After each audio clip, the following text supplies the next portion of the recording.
Oh, minus. Namaste, namaste. Chidanandji, now you can start speaking. Okay. Now we must start with all earnestness.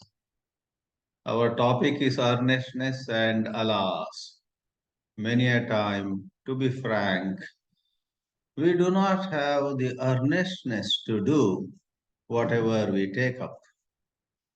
I am not commenting on this particular session. I am not judging anybody. I better not judge others. I better look at my own mind, how earnest I am. Well, it is rightly said by many wise people that the major obstacle in rising in consciousness, in our journey towards mature living, in being truly aware, truly sensitive to take cognizance of things happening outside and inside, the major obstacle is lack of earnestness. You may take a horse to the water, but not make him drink, goes an old saying. You may pick up wonderful teachings of great mystics. You may attend lectures. You may spend years in the Himalayas or in a Krishnamurti center for that matter. But if there is no earnestness to explore life, to actually understand what is going wrong, where we are wrongly positioned, if there is no earnestness to find that out, we will not end up anywhere. We will remain mediocre. In the Vedanta tradition, they have a word called mumukshutva. With some trepidation, I would bring that here. It is similar, I would imagine, to this topic of earnestness. Mumukshutva means a burning desire for liberation. A student is very passionate. He wants to set himself free. And when there is an intense passion about getting free from all thought created shackles, miracles take place. Transformation takes place. It is said that a certain disciple in a good old story, goes to the teacher and asks, what exactly is this earnest or intense desire for liberation? The teacher remains silent. Second day again the student asks, what is it to be earnest? The teacher again keeps mum. And the third day the student wants to ask the same question and then learns that the teacher has gone to the river. The student walks to the river, and the teacher already is in the water. The student also wades through the water, which was probably waist deep or like that, and asks the same question. Sir, tell me, what is it to be earnest? What is it to have this quality of mumukshutva? In this age-old story, the teacher grabs the student by his hair and pushes his head in the water. The student's head is beneath the water. The student is unable to breathe, unable to take oxygen, air inside. And apparently the teacher here is not a very old man, very strong middle-aged guy, I guess, a former Olympic runner maybe. Is keeping the head of the student under the water for some time and then releases him. The student brings his face and head out and is gasping for air, to breathe oxygen, to take some air inside him. And then the teacher says, you know what is passion? What is earnestness? What is that intense eagerness to gain liberation? The way you are gasping for air, the way you want oxygen. Above all, nothing else matters here now. You want to breathe air in. Like that, when you want to be free, you don't want passing pleasures. You don't want superficial gratifications. You don't want that glitter and glamour which is hollow inside. You don't want name and fame. You don't settle for some escape routes which give to you a temporary relief. When we are unwell, it is one thing to get some relief from the symptoms, from cough or cold, from blocked nose or a bad stomach. We get some relief for a few hours. That is one thing, and many of us just settle for that. It's quite another to go for a proper, long time cure. I must never get this blocked nose. I must never have this loose motion. I must never have this some illness. It is totally different to go for a cure. Likewise, when we don't have fascination for all those short term goals, some quick, quick money, and this and that, then that is mumukshutva. The teacher says to the student, how did you feel when you were under the water? And what is it you wanted when you came out? Did you at that time want to learn some grammar rule of Sanskrit? Did you that time did you want, well, why not some PhD from a university somewhere? Did you want some designation or some petty promotion? The student says, all I wanted was air. Like that, are we passionate about setting our life in order? Krishnaji has expressed this under many different expressions. One of them, I guess, was under the expression urgency of change. Are you in some urgency? Do you experience a certain urgency for change? Or do you say, well, right things will happen at the right time, let's not worry about it. For now, a new movie has come in the theaters, well, let's go and take a look. If that is your casual outlook, if that is how you mix up priorities, then you will not end up anywhere. Or as the humorous saying goes, if you keep doing what you have been doing, you will keep getting what you have been getting. So, disappointment, frustration, boredom, directionlessness, a sense of low self worth, and anger with those who criticized you, and much resentment about those who do not appreciate your ways, wanting always people to come and praise you.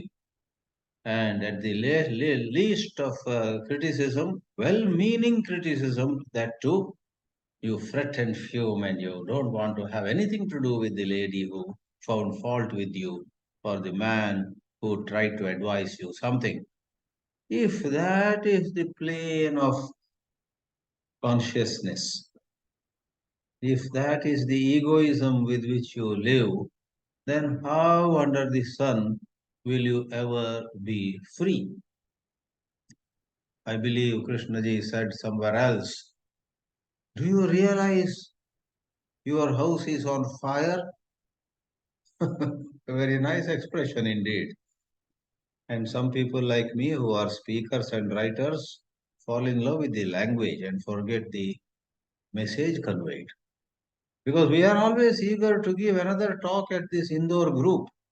Therefore, more than setting our house in order or getting liberated, we are nervous about this Sushil Jain and all of you. Oh my God, these 25 people will again hear me. I better say something well and I better say it in a proper way. More than liberation, more than order in daily life, more than discipline, more than all those truly good things. Now it is important to be ready to give another 30 minutes talk. And once that is done, ha, relieved. If that is the level of consciousness in you, me, or anybody, then we will only be speakers, but we never live rightly. To speak on right living and to live rightly are two different things. I tell you, I have been speaking for some 30 years, but I tell you, of late, recently I discovered the gravity of this situation. To speak on right living is no guarantee of real right living. Therefore, you and I learn the hard way. Life gives us hard knocks.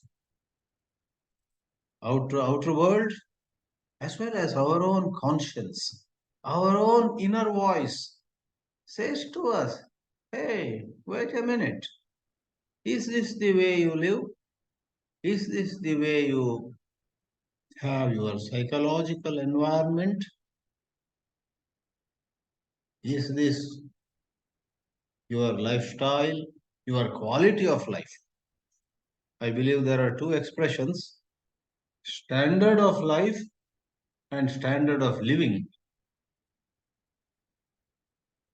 A lot of people settle abroad, and by and large, not all 10 out of 10, but 8 out of 10 Indians who settle in Hong Kong or Singapore, UK or USA, Australia or New Zealand or wherever, 8 out of 10 have better standard of living. But writers and speakers have coined another expression, standard of life. Coated, booted, suited, going in a BMW car or Mercedes or, oh, I must now say Tesla. Tesla, probably a driverless car. You just sit back and start reading a newspaper or whatever, or reading news on your new latest iPad or something. And the car takes you. There is no driver at all. That is standard of living.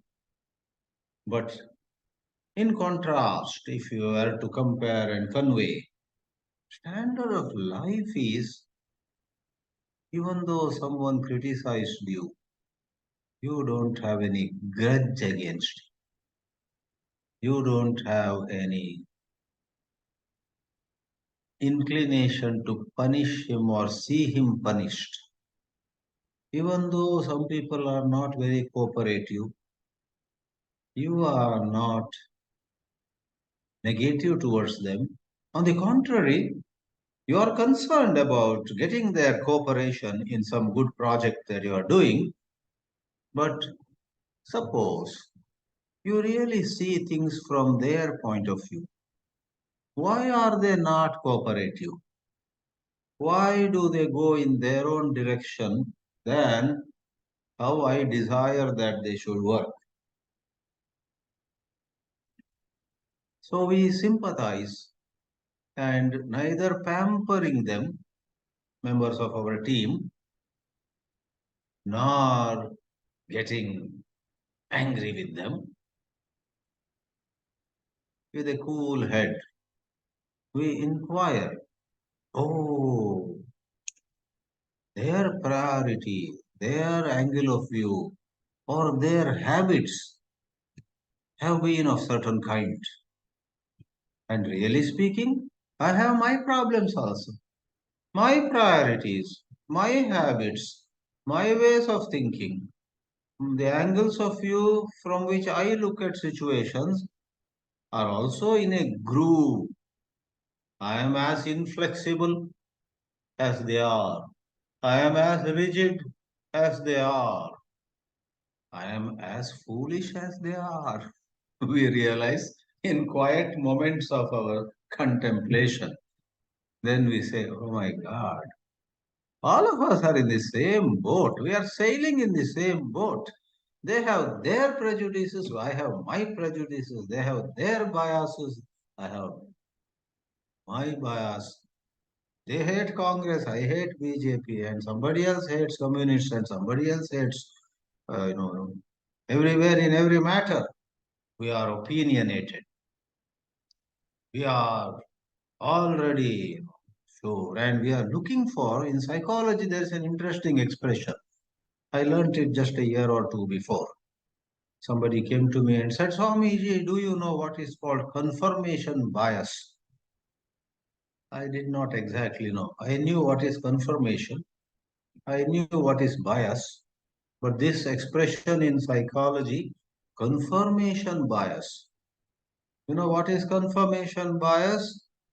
Suppose in the Israel and Hamas conflict, you already are pro-Israel, suppose. Then you like to read such news only, which will justify, which will defend Israel. We want such news only. Whereas if your heart bleeds for all that the Palestinians are going through, then also you have confirmation bias. You go on looking for such news which takes a hammer, sledgehammer, and beats or hits the Jewish people.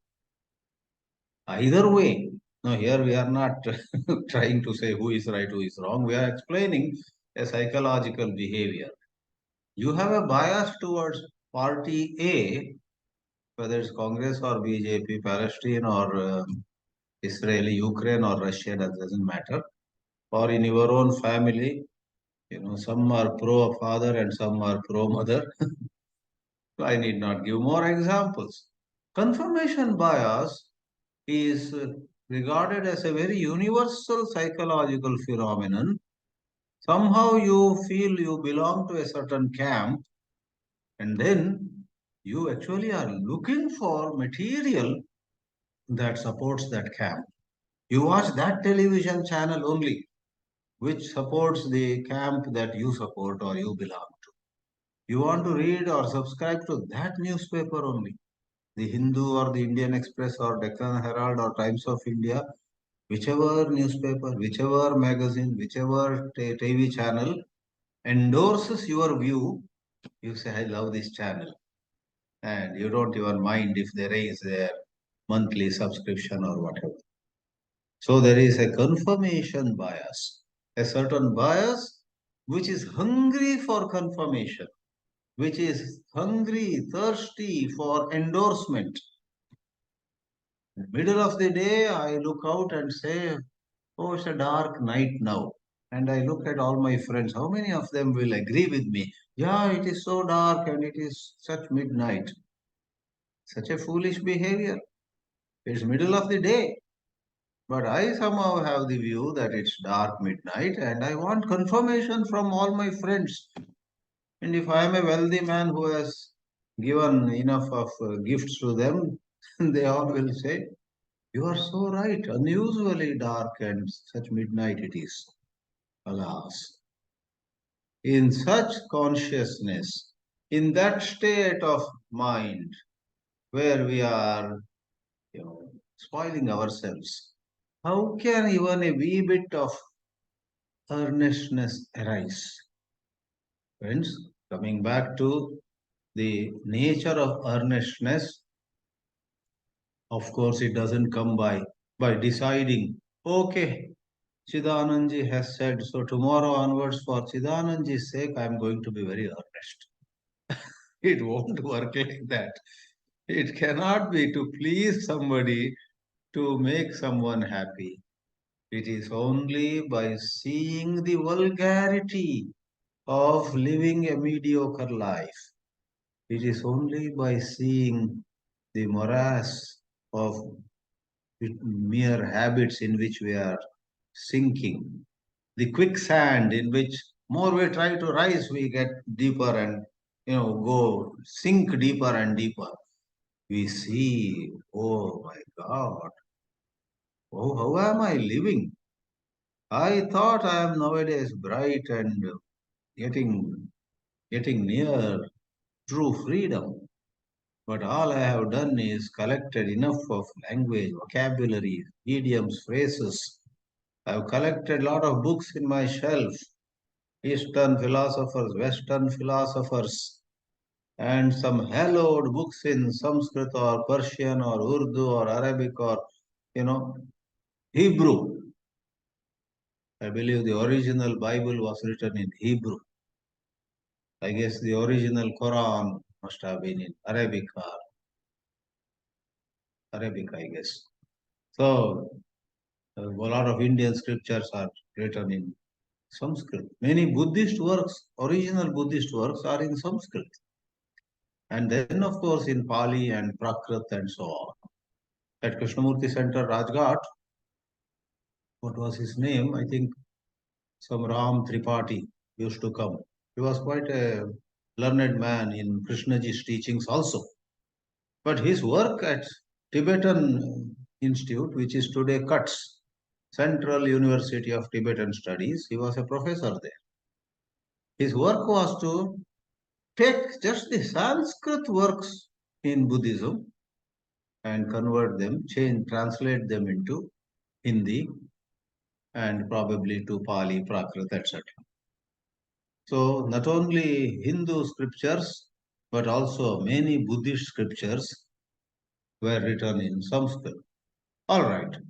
So if you and I realize and feel the pain of it, all I have done for 20 years is only collecting all these charming books which are famous, which are bestsellers, and so on. It is said that some people used to attend Krishnamurti's lectures regularly, maybe sitting in the front row always. Probably, let's hope, let's be optimistic, or let's not guess something too bad. Probably 3 out of 100 were indeed understanding what he was pointing out. But most probably 97 out of 100 were basking in the glory of we don't listen to these popular speakers. We go and listen to a revolutionary thinker who turns everything upside down, who shakes the human consciousness, who makes everybody look within, who disturbs the comfort of people who are enjoying some worn out concepts and who imagine they have become religious by some dress or by some language. Here is a teacher who shakes them up, and we are always listening to him.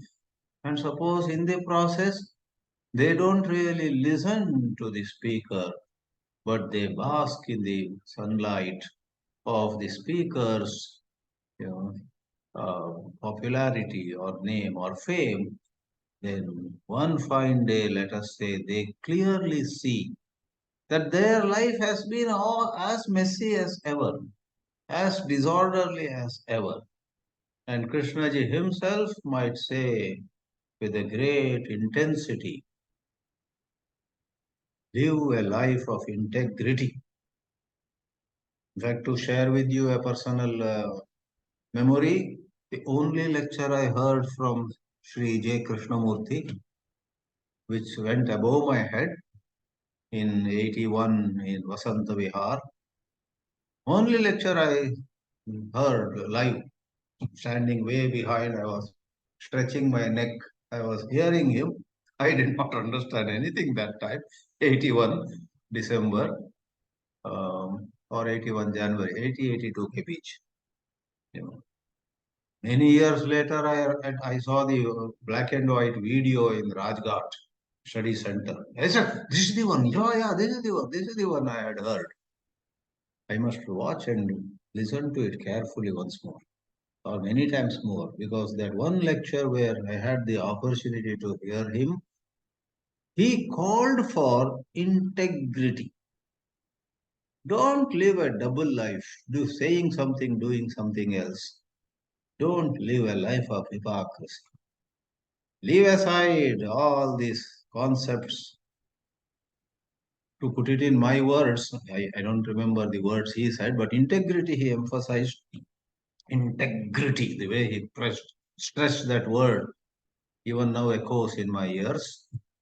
But to use my own words, he sort of made a strong appeal. Don't be lost in some Atma, Paramatma, Swarga, Naraka, all that. Examine your life. Look at the way you are living. Do you live in bias? Do you live in hatred? Do you live in mere habit, doing the same thing which you did yesterday, saying the same thing which you said yesterday, crying the same way that you cried yesterday, or laughing the same way that like you did? Repetitive machine. And in a machine like living, hypocrisy creeps in. Because when we live mechanically,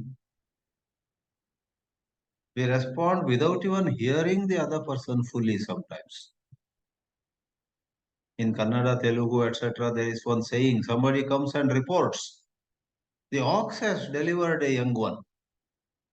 And the rich man to whom that report comes, without even thinking about it, says, oh, really?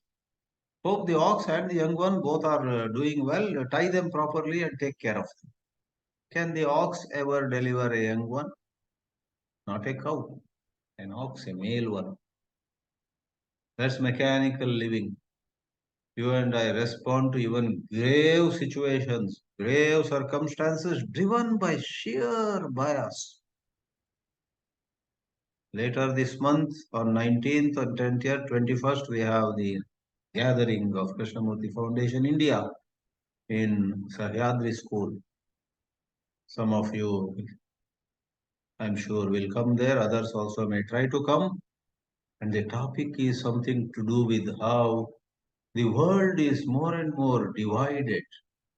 The world is fragmented. The world, rather than coming together, is breaking into pieces. More and more factions are emerging, and all that is the operation of the self. And some 250 of us, which I hope will include some of you, you are not far from Pune. I mean, I'm referring to people in Indore. Indore and Pune, I guess, are not very far. So the discussion and the contemplation, inquiry is into not about whether Congress is right or BJP is right, whether Putin is right or Zelensky is right, whether Biden is right or or now the another issue, Trudeau is right or Modi is right. Canada and India were such good friends for all these years. But see, another faction, another division. Canada has stopped giving visas to Indians. It never happened. We are not going to talk about who is right, Canada or India, Russia or Ukraine, but we will be examining the role of the self, how the self is formed, how the self very soon takes sides, it exults, it enjoys the sense of belonging, and the honeymoon ends very soon. After enjoying belonging here or belonging there for a while, the self starts suffering, coming across some opposition, coming across some criticism.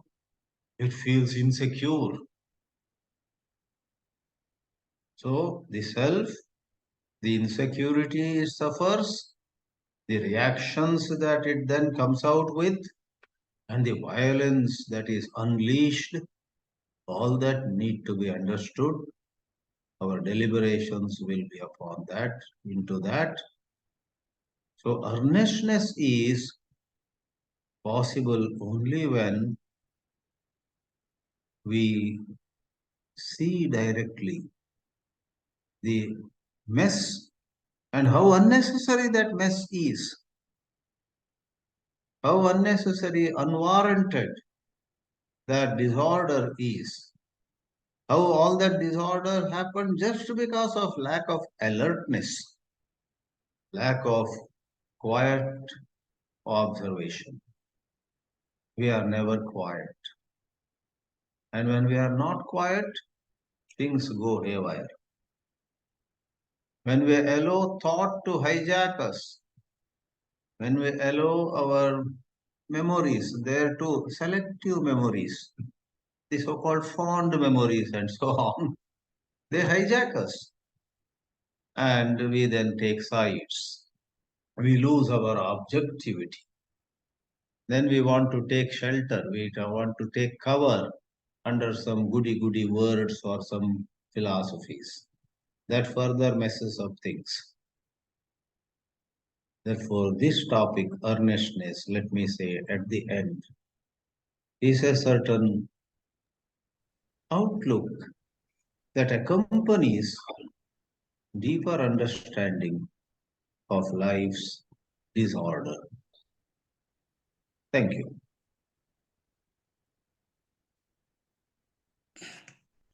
Thank you very much, sir. Harshad Parekh, sir, would you please unmute and say?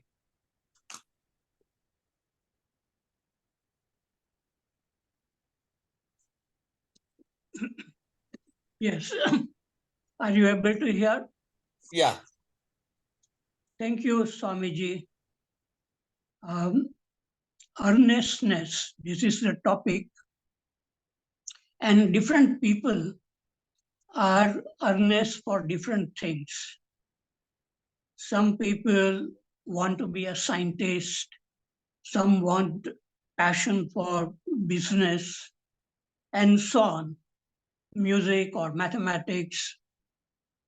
But to have the passion to understand our own self, to look inside our thoughts and feelings is very rare, I would say, because generally our senses are getting information from the outside world, and we are also taught in schools and college to learn about the universe which is outside us. But there is a world within us, and that very few people, I don't know for what reason, that they are passionate to look inward for freedom. Freedom, what they call in Indian language, moksha. So it reminds me of Ramakrishna, who was very, very passionate, and the Swamiji, which told the story about the guru and disciple going to the river. And that story, Ramakrishna used to tell that when you are in the water and how much you are struggling to come out, to breathe air, that kind of passion. And another person which comes to my mind is Mirabai. And there are songs like Aisi Lagi Lagan, Mira Ho Gai Magan. So she was a princess, but still she had the passion to see Krishna. And Ramakrishna had passion to see God. And Ramakrishna used to say that when you feel jugs of tears when your husband or son dies, but who cries for God? So only when there is such passion, we can substitute for Krishnamurti people. They don't like to talk about God, but they like to understand the self. What is, from where do these thoughts come? Is it possible to see clearly how thoughts and feelings are arising, and not in order to achieve something, but just curiosity. Just like children, they are curious about a butterfly or a flower, and they are not interested in learning, gathering information about that. Similarly, when people are naturally curious to watch inside, if there is an anger, to look at the anger arising and to go deeper into what is behind this anger, or it could be jealousy or fear or loneliness or boredom. So only people who have real passion to understand their own mind, they will understand Krishnamurti very quickly. They will not ask what Krishnamurti means by this or that, but when they read Krishnamurti or listen to him, then a person who is able to look within will say, yes, what Krishnamurti says is correct. So one day, one old student of Rishi Valley, he asked me why it is so difficult to understand Krishnamurti's teachings. So I said that if your time is going into business and family problems, and then you try to read Krishnamurti and try to understand, it will not work, because it is not about understanding Krishnamurti. It is understanding about our own mind. So we can read a little bit of Krishnamurti and then close the book, forget Krishnamurti completely what he has said, and begin to look directly at our own mind, why these thoughts are coming, what is the connection between one thought and the another thought. So when such curiosity comes, then it begins to change something within us. Maybe the quality of the brain changes, and then the quality of our looking also change. Outside looking at a tree or a human beings or nature or the colors and shape, everything becomes very lively when the brain is highly active and aware and silent also. So the question which Krishnaji was asking, the world is burning, what are you going to do? So this person called Yuji, he said he will allow the world to burn completely, then something new will come out from the world. But if Krishnaji asked me, what are you going to do? The world is burning. So if I am also burning with problems, I cannot do anything about the world. So I have to really understand myself, cool myself, be quiet, be silent, then maybe I can do something with the world. And the world is very, very big. Nobody can do anything with what is going on in the world, the wars between Ukraine or Russia or Israel and the Arabs. We can't do anything. But if we can look at the wars, conflicts which are going within us and come to some real clear seeing and freedom from all the problems which makes our life unhealthy, unhappy, then I think that that kind of passion is really required to deal with the inside and the outside world both. Okay, I have finished. Thank you. Yes, Sushilji, I have finished.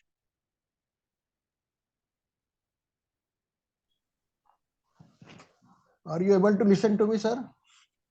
Yes. Sushil sir, you are muted. Please unmute yourself. Sorry. Anyway, today's topic is earnestness. Let us first see what is the dictionary meaning of earnestness. It is seriousness and zealous in intention, purpose or effort. sincerity or genuine in attempt.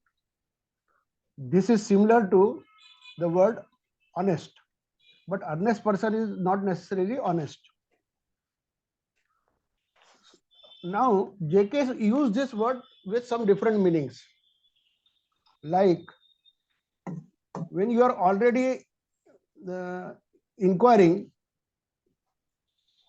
with alert mind, with awareness, then earnestness comes into being.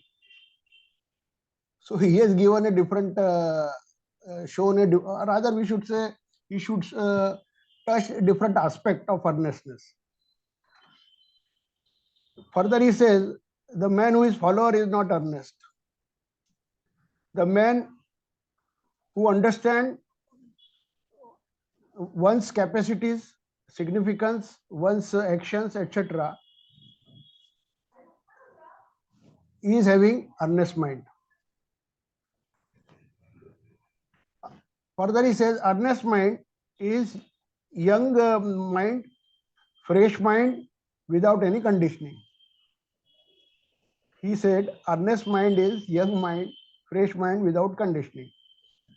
So he has used the word with different, using or touching the different aspects of the word.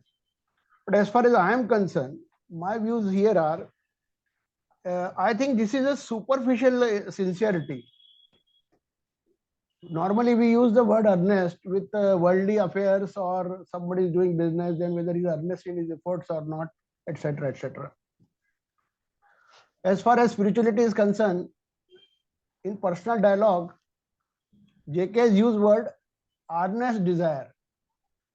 I think that is more correct word, earnest desire. What Arvind says about this, Arvind says it is Jagruk Abhipsa, means awakened strong desire or wish for finding the truth.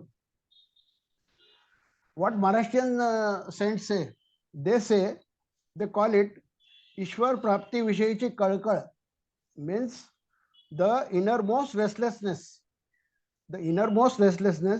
from the bottom of heart for union with the God.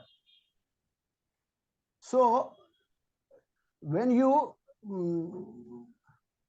go to that level, or that deep rather I should say, then probably this we can understand this word, or what is the mean, what the JK means to say. You have to go very deep, and you have to see from where this wish or desire or whatever you call it, or surge of energy, from where it is emerging. If you see, he has also used, he has also said that as per our hidden intentions only we will act. About earnestness, when he was discussing, or he was giving this message, at that time he has said that it is very clear that from your hidden intentions only you will act. So this I have been repeating since years, that your intentions are foremost important, and these are the things from one has to see. So if we see broadly, this word is associated with self-knowing only. Self-knowing and the state of mind. What is your state of mind? Whether it is fully unconditioned, whether it has become young, fresh, and with all zeal and all the your seriousness, sincerity, it has given priority to this aspect of understanding JK or spirituality. Then only I think we can justify this, the meaning of which JK intend to give to this word. He has also said that earnest mind does not bother about time. Means again, whatever we have discussed so far about the time aspect, that also comes here. So it is very clear that one has to wash out or whatever the right word is, you can say. He has to be free rather from his conditioning, and then only we can understand this earnest word, in what context he is using, JK. Thank you. Right now I want to submit this much only. Thank you. Thank you very much. Chidanandji, would you please like to comment on this? Yeah. Yeah, both Harshad ji and Dinesh ji have given other dimensions, other aspects of this matter called earnestness. It's so true, as Dinesh ji read out from dictionary too. It has a close relation with integrity, with honesty, with living a transparent life, and so on. It's so well said that those who stay with time, those who are hoping something to happen at some time, and thereby do not pay attention to the present, those who don't pay attention to the now, because they are carried away by prospects of something happening in future, or sometimes their mind goes back to the past. So inability to live in the present, which of course does not mean suppression of the past or future. In fact, this living in the present is a topic which is widely discussed but very poorly understood. Many people think living in the present means just erase thoughts of past or future, which is utterly impractical. It doesn't happen. But I guess even as thoughts of the past arise or some thoughts about future arise, if we are noticing how the self is indulging in the past or in the future, being aware of that self moving back or forth itself becomes a case of living in attention. So rather than literally dispensing with the past or future, I guess it boils down to letting the mind go or do as it likes, more or less, but we are watching what it is doing. Like a child on our lap cries, we allow him to cry, but try to understand him. Next moment, the child on our lap laughs. We don't say to the child, don't laugh. I'm telling you something, listen to it, don't laugh. That is kind of, bullying the child. But if we really love the child, we need to give certain space, certain freedom for the child to express himself or herself. Likewise, when we allow our mind to do what it wants to do, however, we notice, once more the mind is going to the past. That noticing can be a forerunner of something that leads to a greater integrity, greater honesty. And one of you quoted, I very much appreciated it. I did not know that, I had not read it. Those who follow cannot be earnest, or something like that. Followers cannot be earnest. Well, broadly, I get the flavor of it, but that particular sentence I had not read or heard. It comes like a hammer stroke at the hands of Krishnaji. You can send that, to any ashram or all these established institutions. In fact, I conjured up in my mind, saying that, let me conclude. I conjured up in my mind, wow, this is a nice sentence. Those who follow cannot be honest, something like that. I'm going to write this at the bottom of a letter to somebody, some Swamiji in some ashram. That Swamiji will be shaking in his seat, They won't like that. Though their own Vedanta, their own higher spirituality talks about fresh thinking, open-mindedness, not blindly following, but inquiring and so on. So, well, I don't have anything else to say than deep appreciation of what my friends have contributed a while ago. Pradeep ji, please unmute and say. Pradeep ji, Yes. Am I audible, sir? audible. Audible. Thank you.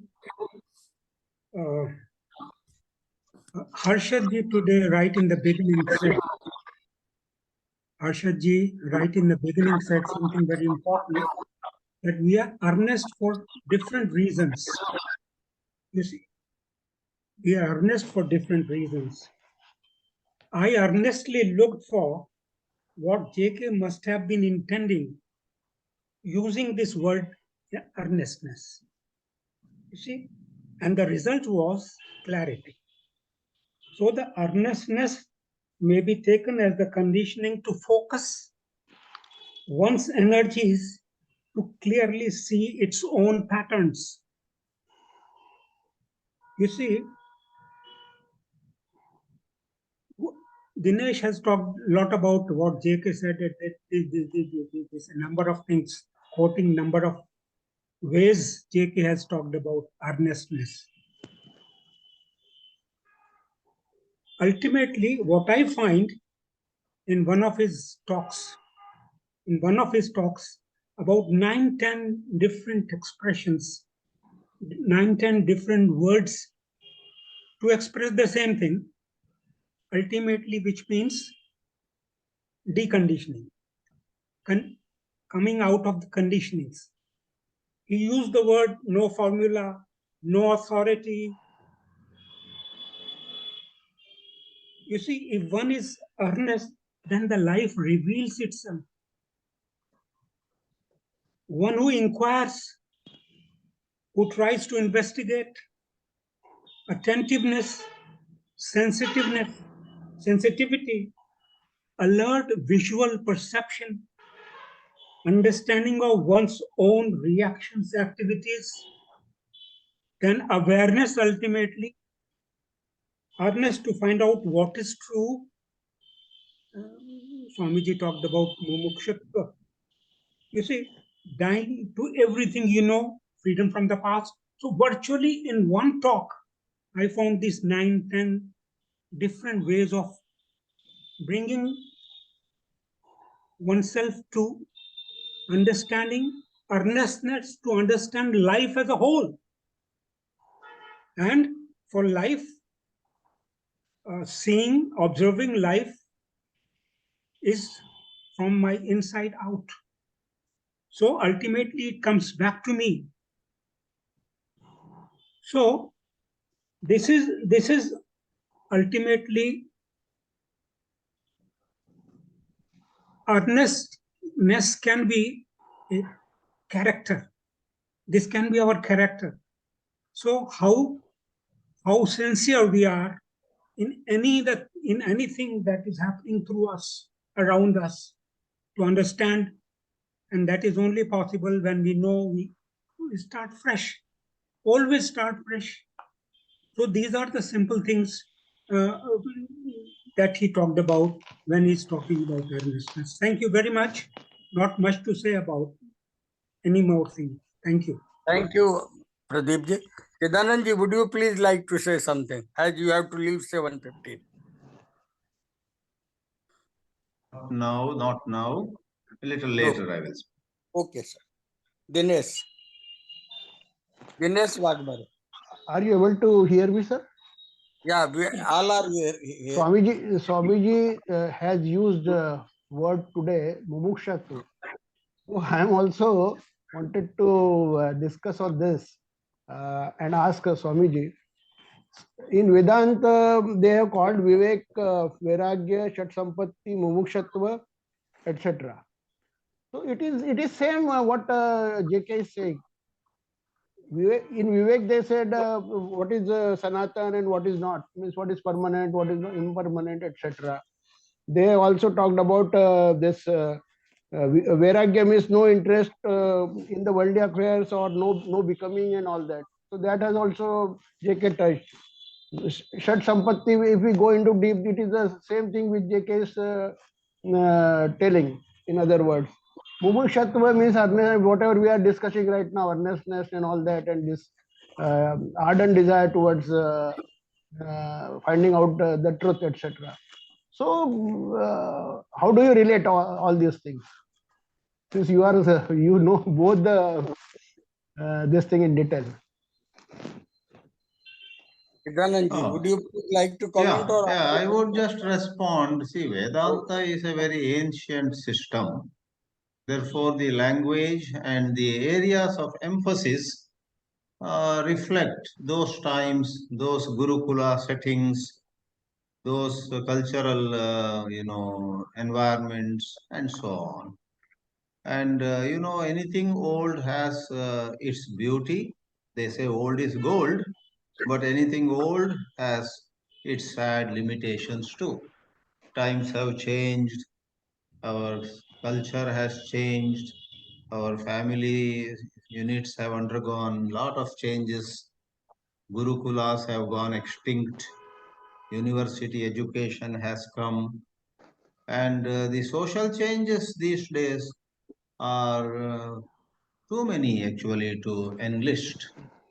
Therefore, all I can say is while J. Krishnamurti's observations, remarks, etc., have a very good resemblance to the teachings of the Vedanta, Krishnamurti expressed everything so much in line with modern times.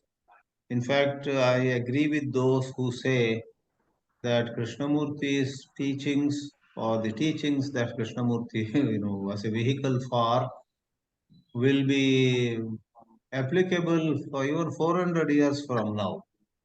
He has already spoken to as though a future generation, because next generation will have its own outlooks. What is regarded today as rather unacceptable is likely to be acceptable 20 years, 30 years from now. Many kinds of social behavior.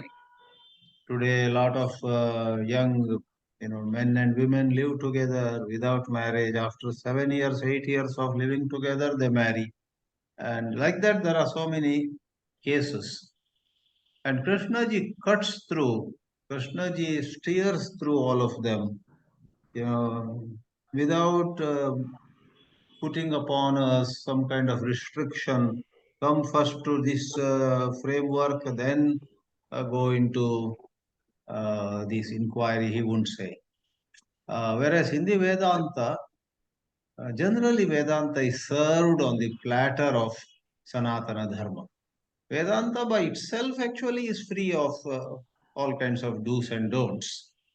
But generally it is served, whether it is Ramakrishna Mission or Chinmaya Mission and all these organizations, and more so with older organizations like Kailas Ashram in Rishikesh or so, they serve Vedanta on the platter. It's like serving fruits on a silver plate. So they serve Vedanta on the plate of Sanatana Dharma's norms and values, etc. Otherwise, the essential content of Vedanta, has tremendous connection with the Krishnaji's teachings. That's how somebody like me who is so much into Vedanta is also highly excited about Krishnaji's teachings. I resonate with Krishnaji's statements and declarations. So in the essence, they are together, but in packaging, there is a lot of difference. Krishnaji is very, very modern packaging, or maybe it is a timeless packaging because he does not put any conditions. Goes to the depth of psychological trappings of human minds. Thank you. Thank you. Thank you. Prasad sir. Prasad sir. Sir, this word earnestness, we all understand it simply. But Krishnaji, and we think that it is something like sincerity. But Krishnaji at some point, I remember, he made a difference. He said the sincerity is something like self-delusion. So earnestness is something different from sincerity. There may be many other contexts in which he has used the word earnestness, which Mr. Waghmare has cited. I am not aware of all those contexts in which that word has been used. I remember only this place where he made a distinction between sincerity and earnestness. And I would like Swamiji to explain the difference in more elaborate terms. That's one thing. If Secondly, we are earnest about so many things. In life, we are earnest about sex, about money making, about climbing the ladder of progress in the society.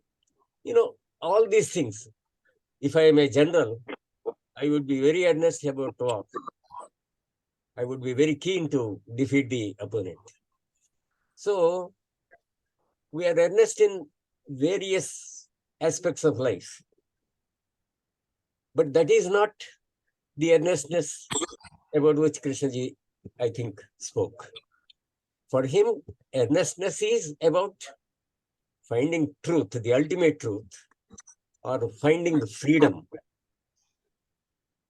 from everything, not simply freedom from Christianity or Hinduism or any particular phase, but freedom, inherently, total freedom, inherent freedom. And for that, basic thing is integrity. I think Swamiji has already referred to it. Integrity being identity between thought, word, and deed. There should be no gulf between these three items. Normally, we don't speak what we think. We don't keep our promises. We break our promises very easily.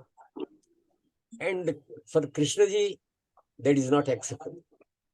You have to have that synchronicity or something like that between these three items. And somewhere he says, if you cannot survive in that way, you starve. Talking about corruption, he says, you starve if required. Otherwise, if possible, find a reasonable, ethical way of living. If it is not possible, he says, starve. Whereas we somehow think we can't starve. We have to make some compromises to survive and all that. Those compromises, I think, are not acceptable to Krishnaji. And one thing, he lived life on his terms. That is what I always think.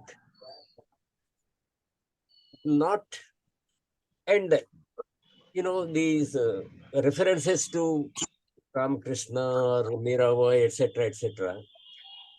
I think Krishnaji didn't bother about them. I heard him in 81 or so in Vasanta Vihar, where he was asked, do you believe in God? Ultimately, he said, no, I don't believe. And that is not very acceptable to the audience, because we cannot think of a life without God. And then he said, forget these gentlemen. Somebody referred to Ramakrishna, Ramana Maharshi and all that. Then he said, forget these gentlemen. Sir, you have your life to live. It is not their life you have to live. You live your life. And for that, all these books and teachings are not necessary. And somebody said, you said something like that. Yes, sir, I said something. Don't believe. So he goes to that extent. He said, don't believe me. So that thing, integrity, that is the essence of earnestness. For me, when somebody who is this audience, Krishnaji followers, when they say something, I think there must be something in it. Normally, that is my presumption. Because I believe that somebody who is exposed to Krishnaji so deeply, he cannot be uttering falsehoods. That is my presumption. I give you an example. Somebody 10 years ago, before the top man from Gujarat became our prime minister, he said something about that gentleman, which ultimately I find is true. Okay. I don't want to elaborate because it may be outside the scope of this meeting. Then Swamiji spoke about confirmation bias. I think YouTube is an excellent example of confirmation bias. It gives you only those videos which you like to see. Normally, it tests you after a few tests. It knows what you like. So it gives you that. And sometimes I find it very difficult to get out of confirmation bias. And I also find that there may be nothing wrong about that confirmation bias, because you have come to that confirmation after deep examination, not out of your prejudice, but because you have considered the evidence, and so you have come to that confirmation. And so it is not that you are unwilling to listen to the other party, but no, your own considered opinion is that is wrong. So you have your own confirmation. So, like that. And then I'm thankful to Swamiji for one thing. He has explained what is living in the present. That is something which really troubles most of us, most of beginners like me. That is living in the present. Does it mean that all your memories are erased? You don't give any scope for your memories? I can't forget my ancestors. They have brought me up. Is it living in the past if I entertain sentiments of gratitude, affection, etc., etc.? I think not. If they are not living in the present, I would rather not live in the present, live in the past. I would rather live in the past. But cling. I don't like to live a life where I don't have sentiments. Thank you, sir. I think. Thank you very much. Chidanandji, you have some time to say? Yeah, I'll just say for some 2 minutes, then leave. I Okay. have another online session at 7:30. So because Prasad Garu actually said sincerity and earnestness, how do they relate?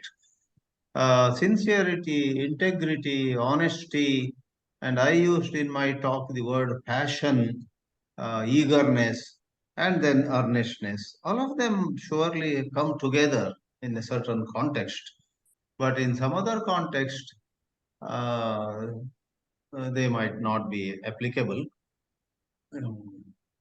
Um, Sincerity and honesty are about absence of any selfishness or absence of laziness and so on. A carpenter is very sincere. That means he does the job that he said he would do. He's not trying to cut corners. He's not trying to waste time or give us a poor quality work. Sincerely, he does the work, we say. So, earnest he may not really so much be. So, earnest is about, in that case, some more eagerness. For me, earnestness brings in that quality of eagerness and passion and certain intensity of search and so on. Therefore, all these words, yeah, they are in a way synonymous, but each of them has its own flavor.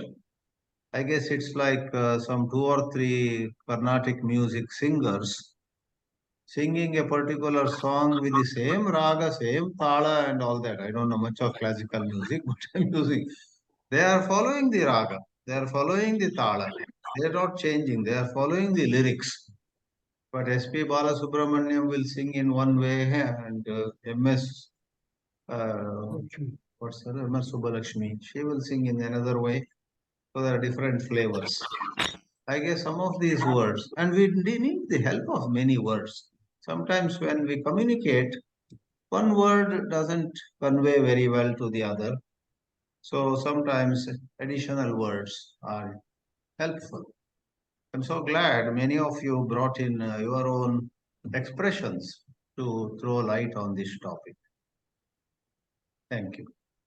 Thank you very much, sir. Harshad sir, please unmute and say. Harshad Parekh. Yeah. I like to say, Krishnaji once said that to go very far, we have to start from what is near, and the near is our own self. So that is I like about Krishnaji's teachings is that Krishnaji takes us right to the center of our own thinking. And the thinking will always be there. There may be gaps of silence where there is no thinking, but thinking is not a problem. Thinking happens because some memories are stored and we have learned a language. So out of memory and language, thinking comes, and there is no problem. Even if the thinking is of the past or of future, but it is happening in the present, and it can be seen clearly through awareness. So the main problem human beings have is not thinking is not a big problem. The problem is that there is no awareness. So thinking goes all around, creates many, many problems. But with awareness, thinking comes and goes. It doesn't create any problem. And this earnestness, we can call it passion or strong desire to find the truth. But sometimes Krishnaji says that this strong desire is an indication that you have a strong self to achieve something. So it could be a block, really. So we have to really go very deep into what is behind this earnestness. Is there the self is involved in this earnestness? And as long as this me exists, we really cannot go far. We cannot be silent. So this is something something new about Krishnamurti, that he is challenging everything. Only thing he is saying is that watch carefully. Whatever is happening, don't try to escape. Don't try to get rid of it, anything, but just watch, and that tells the whole story. So whatever thoughts come, they are telling us something. We are learning about ourselves, and our mind goes in that direction in which it is deeply interested. So if it is interested in cricket, so our mind will go into cricket and about past score or past match or future and all that. So the important thing I find in Krishnamurti teachings is to look whatever is happening and not do anything, what he calls choiceless awareness. And with that, maybe our thinking moves in a very straight line without going round and creating more confusion. Okay, I have said enough. Thank you.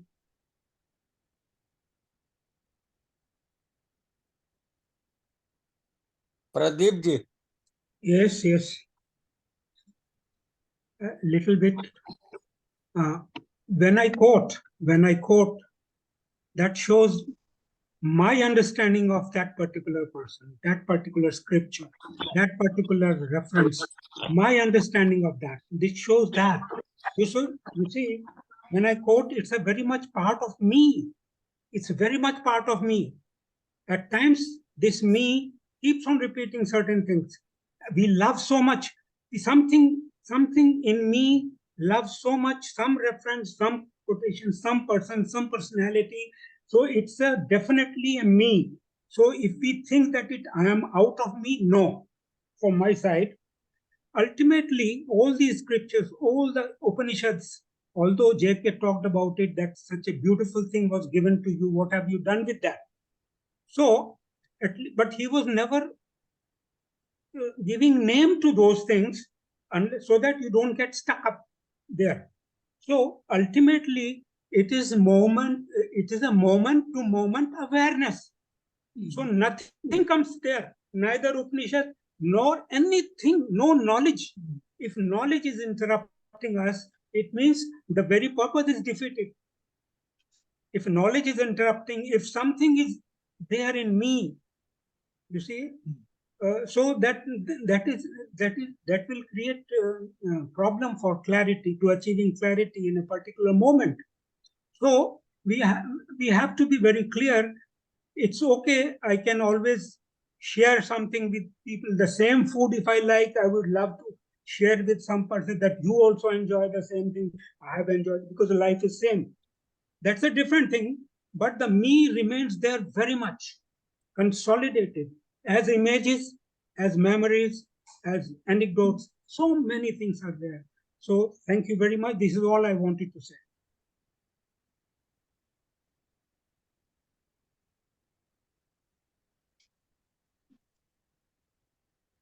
Dinesh Waghmare, please unmute.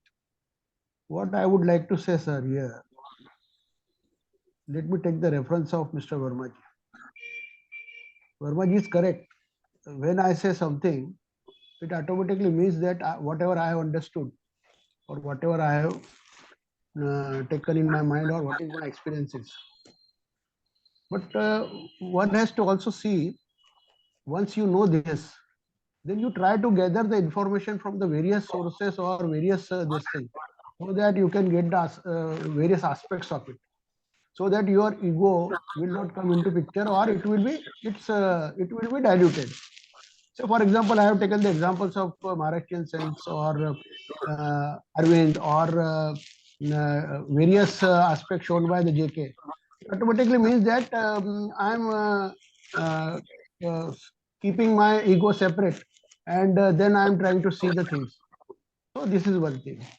Number two, regarding whatever said by Prasad ji, I would like to say that our tendency is to we go on the superficial meaning or the normal meaning of the word, or whatever is the popular meaning in the society, and then we go to try to interpret, or we say it or not, but we try to interpret as per the that meaning, or what meaning we have understood of that word.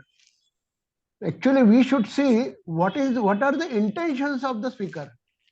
As far as I am concerned, my views are what are the intentions of the speaker, why he is where he is trying to drive us, or what in this Vedanta and other places they say there are four meanings of the word.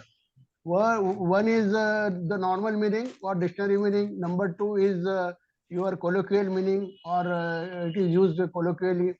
Number three, it is the means what they say. One is the shabdarth. Then second is the local meaning. Third is the deeper meaning of it, or matitarth, which your mind can understand that meaning. And then they say there is a good arth. Good arth means secret meaning of that word. So where Arvind has actually this in detail he has discussed about this. So where that person or speaker is driving us, that we have to see. We have to try to understand his inner stature, what where he is trying to take us. Normally what happens, we go by, and I have seen that JK has intentionally, in my views, these are my views, intentionally done these things. He said that word is not the actuality. Then he has used the words with different meanings, so that we are awakened and we become alert to see how he has used the word and why he has used the word like that, and what he is actually trying to say, or what are his intentions. So unless we go into that deep, Harshad Parekh sir was also insisting that unless we go deep, we may not understand what JK is trying to say. So one has to really do his own work. Not he should go by the literally what JK says and on the superficial superficial understanding of the words of the JK. That's what I think. Thank you.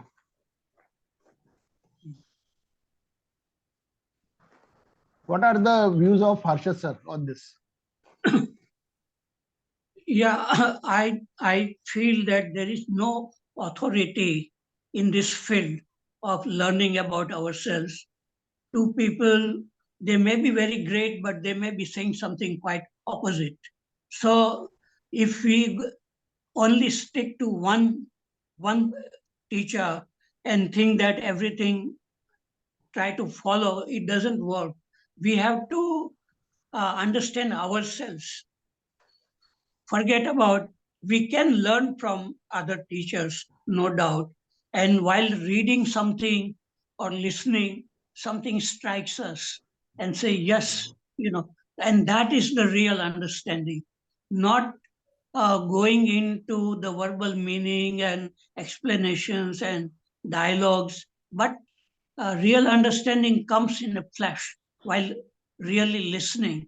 Like there is a story of Buddha, the first sermon he gave to his 5 friends, and one of them got it very quickly while Buddha was telling his story, how he got enlightenment. And one of them, Buddha looked at his face and said, Kondana, you have got it. So it is how we listen, how we read, how we look is very important. Because if our mind is just to understand what Krishnamurti is saying, then it would be, we will get lost because we cannot understand Krishnamurti. But while reading Krishnamurti or listening, something strikes us and we begin to understand ourselves. And that is really goes very far. Then once we understand ourselves, then there is some kind of authenticity comes. We speak from our own direct understanding and not repeating somebody's words. That is what I find, that there is no authority. We have to find out for ourselves. Okay, thank you. Thank you. Modak, please end it now. Modak, please end it. Thanks everybody. I'm ending it.